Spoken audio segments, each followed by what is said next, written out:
राजनीतिक विज्ञान का मॉडल पेपर 2 जो कि क्लास 11th का है। आइए हम लोग इसमें 25 क्वेश्चन इंक्लूड किया गया है और आइए हम लोग देखते हैं कितना सही कर पाते हैं। और इससे वीवीआई क्वेश्चन है और इससे ही एग्जाम में पूछेंगे। तो आइए पूरा वीडियो बिना देखे ना जाए। देखिए पहला क्वेश्चन है कि किसने कहा था संविधान के बिना राज्य राज्य नहीं बल्कि अराजकता का शासन होता है। तो ऐसा बात बोले थे जेलिनेक ने भी ऐसा बात बोले थे। आइए समझते हैं। दूसरा क्वेश्चन है कि भारतीय संविधान के अनुसार नागरिकों को कितने मौलिक अधिकार दिए गए हैं। तो देखिए भारतीय संविधान के अनुसार जो नागरिक है यहाँ के उन्हें 6 मौलिक अधिकार दिए गए हैं। इसको हम लोग फंडामेंटल राइट बोलते हैं।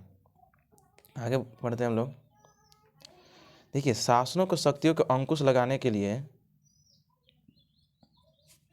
शासकों की शक्तियों के अंकुश लगाने के लिए संविधान के द्वारा किसका निर्धारण आवश्यक है। तो निश्चित सीमा का। आप देखिए अंकुश लगा सकते हैं शासन की शक्ति पर, लेकिन संविधान के द्वारा किस निश्चित सीमा तक। जैसे कि राष्ट्रपति पर अगर अंकुश लगाना है तो उसके एक सीमा दिया जाता है, इसको महाभियोग इस टाइप के कर सकते हैं। और क्वेश्चन है कि भारतीय संविधान में शक्तियों का बंटवारा कितनी सूचियों में किया गया है। देखिए भारतीय सरकार है जो देखिए तो कुछ शक्तियाँ केंद्र सरकार के पास होता है, कुछ शक्तियाँ राज्य सरकार के पास होता है और कुछ शक्तियाँ दोनों के पास होता है। कुछ शक्तियाँ दोनों के पास होता है, जिसको बोलते हैं समवर्ती सूची। तो देखिए जिस पर पूरा केंद्र मतलब केवल केंद्र सरकार का काम हो, उसे केंद्र सूची या संघ सूची कहते हैं। एक होता है राज्य सूची और एक होता है समवर्ती सूची। तो बोल रहे भारतीय संविधान में शक्तियों का बंटवारा कितनी सूची में किया गया है। तो एक फर्स्ट केंद्र सूची, दूसरा राज्य सूची और तीसरा समवर्ती सूची। तो इस प्रकार से याद रख सकते हैं। तो ऑप्शन नंबर इसका कौन सा जगह 3। ऑप्शन नंबर 3 3 सूचियों में किया गया है। आगे बढ़ते हैं। भारतीय संविधान के लोगों की आशाओं तथा आकांक्षाओं का पालन कौन करता है। यानी आकांक्षाओं का क्या करता है। भारतीय संविधान लोगों की आशाओं तथा आकांक्षाओं को क्या करता है। तो देखिए अवहेलना, विरोध, पालन, प्रतिनिधित्व। तो देखिए वो प्रतिनिधित्व करता है। जो भारतीय संविधान है वो आशाओं तथा आकांक्षाओं को क्या करता है, प्रतिनिधित्व करता है।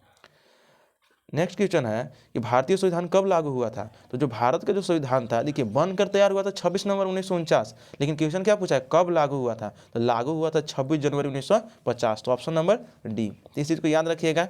और देखिए सब ऑप्शन देखिए चारों ऑप्शन है, चारों ऑप्शन को समझिएगा। पहला देखिए 9 दिसंबर 1946 क्या हुआ था, इस दिन हुआ था, गठन हुआ था संविधान सभा का गठन और पहली बैठक कर सकते हैं। और देखिए 26 नवंबर 1949 को बनकर तैयार हुआ था, लेकिन लागू कहेगा तो 26 जनवरी 1950। तो इसका आंसर क्या हो जाएगा, ऑप्शन नंबर डी। भारतीय संविधान कब लागू हुआ था, तो 26 जनवरी 1950 को। आगे बढ़ते हैं।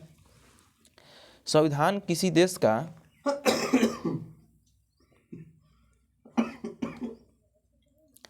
संविधान किसी देश का क्या होता है। तो पहला देखिए क्या होता है, यह प्राथमिक कानून होता है। देखिए संविधान कहते किसे हैं। देखिए एक प्रकार का किताब होता है, संग्रह होता है, जिसमें कानूनी बात लिखे रहते हैं, कानून एक प्रकार का लिखा रहता है। तो संविधान किसी देश का क्या होता है, तो प्राथमिक कानून होता है। तो ऑप्शन नंबर बी आंसर हो जाएगा। आगे बढ़ते हैं। जिस स्व प्रणाली में सरल प्रक्रिया से परिवर्तन किया जा सके। देखिए यहाँ पर थोड़ा सा रॉन्ग हो गया है, यहाँ संविधान होता है कि जिस संविधान में सरल प्रक्रिया से परिवर्तन किया जा सके उसे ऐसा संविधान को क्या कहते हैं। तो ऐसा संविधान को हम कहते हैं लचीला संविधान। तो option number B right answer ख हो जाएगा।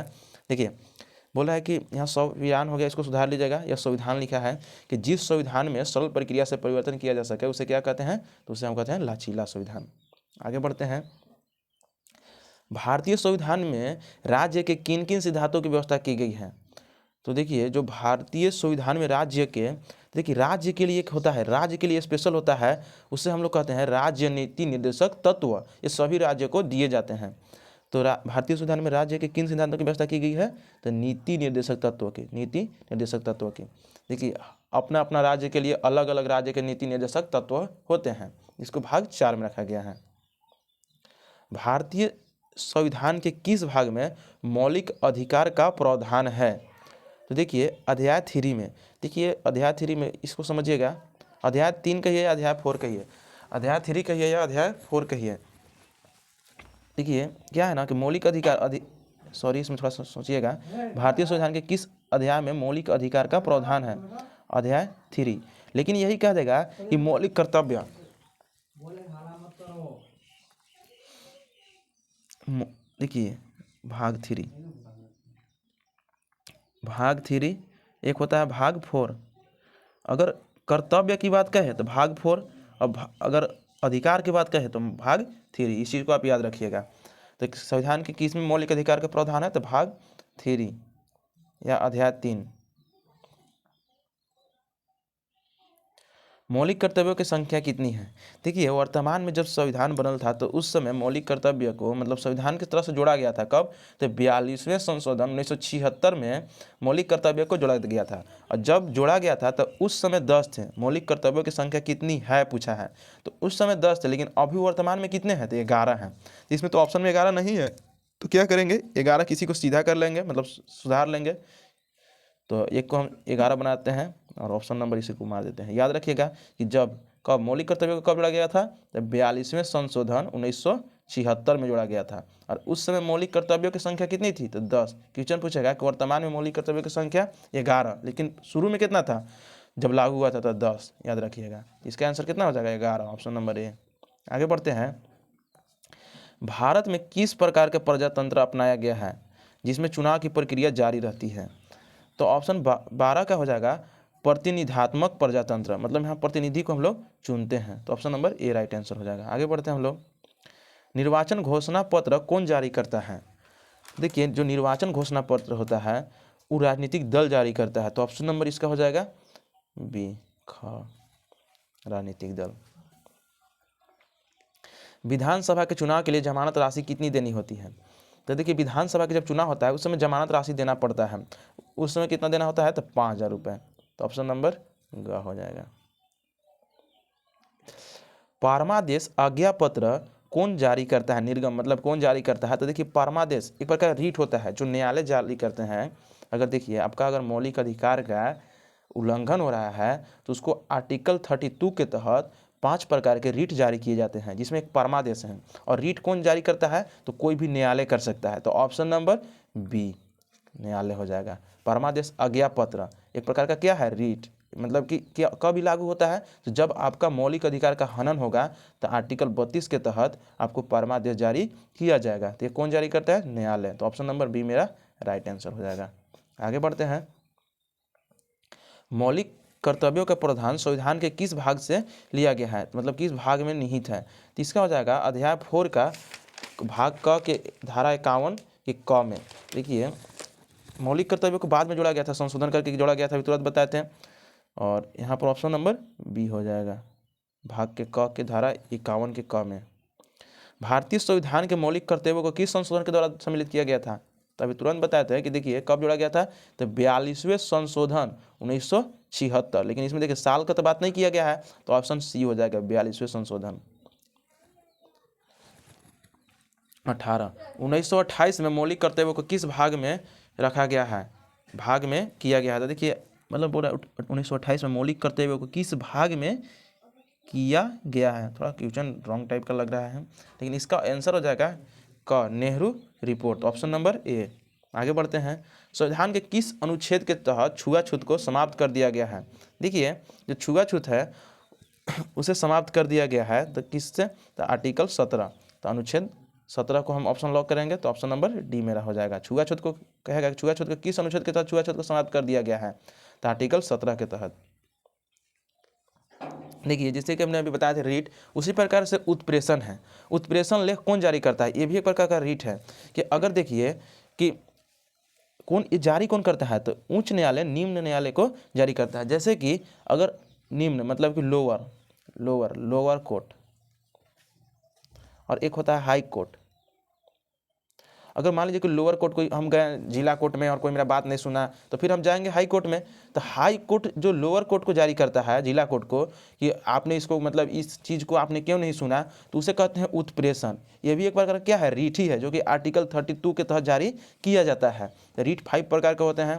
ये थ्योरी नहीं है, MCQ है, इसलिए इसको हम डिटेल में नहीं बता सकते हैं, तो आप समझने का कोशिश कीजिएगा। तो उत्प्रेषण लेख कौन जारी करता है? तो जो हाई कोर्ट होता है वो लोअर कोर्ट को जारी करता है। तो इसका आंसर हो जाएगा ऑप्शन नंबर ए, उच्च न्यायालय निम्न न्यायालय को जारी करता है। क्यों करता है? जब निम्न न्यायालय अच्छा से कोई काम नहीं करेगा तो उच्च न्यायालय उस पर उत्प्रेषण लेख जारी कर देगा। तो ऑप्शन नंबर ए मेरा राइट आंसर हो जाएगा। 21 होगा, जमानत राशि जब्त हो जाती है यदि कोई उम्मीदवार कुल डाले मतों का क्या नहीं प्राप्त करता है, तो छठा भाग नहीं प्राप्त करता है। इसको समझिएगा जमानत राशि कि मान लीजिए कि अगर कोई वोट हो रहा था 6,000 का और उसमें ए और बी और सी 3 उम्मीदवार थे, ए बी सी 3 उम्मीदवार थे। अगर कोई भी उम्मीदवार अगर वो 1/6 मतलब कि 1,000 भी मत अगर नहीं पाता है तो जितने भी जमानत राशि थे उसका क्या होगा, जब्त हो जाएगा। तो वही बोला है कि जमानत राशि जब्त हो जाती है यदि कोई उम्मीदवार कुल डाले मतों का। तो कुल कितना डाला गया था, 6,000, और देखिए उसमें 3 भाग आदमी थे और उसमें से 1/6 भाग भी अगर मतलब कि 1,000 भी वोट अगर किसी को नहीं मिलेगा तो उसे क्या हो जाएगा, उसका जमानत राशि जब्त हो जाएगा। तो आप इस चीज़ को समझे होंगे। तो इसका ऑप्शन क्या हो जाएगा, ऑप्शन नंबर ए। सर्वाधिक मत प्राप्त करने की व्यवस्था की कौन सी प्रणाली को कहा जाता है, तो फर्स्ट पास्ट दी पोस्ट, तो ऑप्शन नंबर बी आंसर इसका हो जाएगा। आगे बढ़ते हैं, संविधान के किस धारा के अंतर्गत निर्वाचन आयोग का गठन किया गया है, तो देखिए किसके तहत किया गया है, तो धारा बोल रहा है, धारा आर्टिकल 324। आगे बढ़ते हैं, राजनीतिक दल को कौन मान्यता देता है, तो राजनीतिक दलों को कौन मान्यता देता है, तो निर्वाचन आयोग देता है। तो ऑप्शन नंबर डी आंसर हो जाएगा इसका।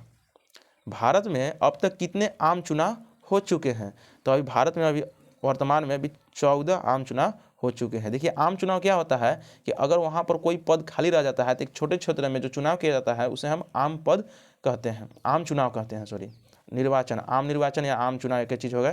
तो अब तक कितने हो चुका है, तो 14 हो सका है। तो ऑप्शन नंबर ग आंसर सही हो जाएगा। तो मेरा यह सेशन यहीं पर समाप्त होता है और आप लोगों को कैसा लगा आप लोग कमेंट में जरूर बताइएगा और मेरे चैनल पर नया हो तो चैनल को सब्सक्राइब कर दीजिएगा और आप लोग को किस तरह का वीडियो चाहिए आप लोग कमेंट में जरूर बताइएगा। थैंक यू दोस्तों, जय हिंद।